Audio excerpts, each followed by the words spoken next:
अस्सलामुअलैकुम बच्चों, मराठी में आज हम पढ़ने वाले हैं एक नज़्म कविता जिसका नाम है झाडाचं मूल। सबसे पहले आपको क्या करना है, सुनकर दोहराना है, यानी पहले नज़्म को पढ़ना है। तो चलिए शुरू करते हैं। डोळे उघडून म्हणाल फूल, झाडाचं मी आहे मूल। अंगावर माझ्या कपडे रंगीत, वाऱ्याचं मी ऐकतो संगीत। चलिए अब आगे का बंद देखते हैं। फुलपाखरं मला भेटायला येतात, भोवती भुंगे गाणी गातात। उन्हात मी मांडतो खेळ, मजेत जातो सारा वेळ। झाडाच्या मी खांद्यावर बसतो, आनंदानं मी गालात हंसतो।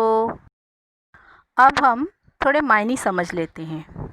डोळे उघडून म्हणाल फूल, यानी आंखें खोलकर फूल ने कहा, झाडाचं मी आहे मूल, मैं जो हूँ वो पेड़ का बच्चा हूँ। मूल यानी कि बच्चा।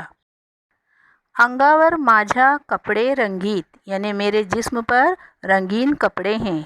वाऱ्याचं मी ऐकतो संगीत, और मैं जो हूँ हवा के गीत सुनता हूँ। ऐकतो यानी सुनता हूँ। फुलपाखरं मला भेटायला येतात, यानी तितलियाँ मुझे मिलने आती हैं। भोवती भूंगे गानी गातात, और मेरे चारों तरफ भौरे गीत गाते हैं।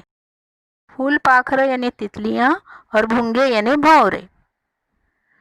उन्हात मी मांडतो खेळ, मजेत जातो सारा वेळ, यानी धूप में मैं खेल खेलता हूँ और इस तरह मेरा सारा वक्त जो है वो मज़े में गुज़रता है।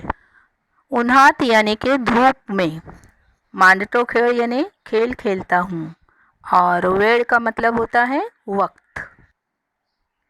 झाडाच्या मी खांद्यावर बसतो, मतलब मैं पेड़ के कंधों पर बैठता हूँ। आनंदानं मी गालात हंसतो, और खुशी खुशी मैं गालों में हंसता हूँ। खांद्यावर मतलब कंधों पर, आनंदानं यानी खुशी खुशी। तो बच्चों, इस तरह से मतलब को समझते हुए ये नज़्म आप लोग पढ़ो और ज़बानी याद कर लो। Okay, thank you.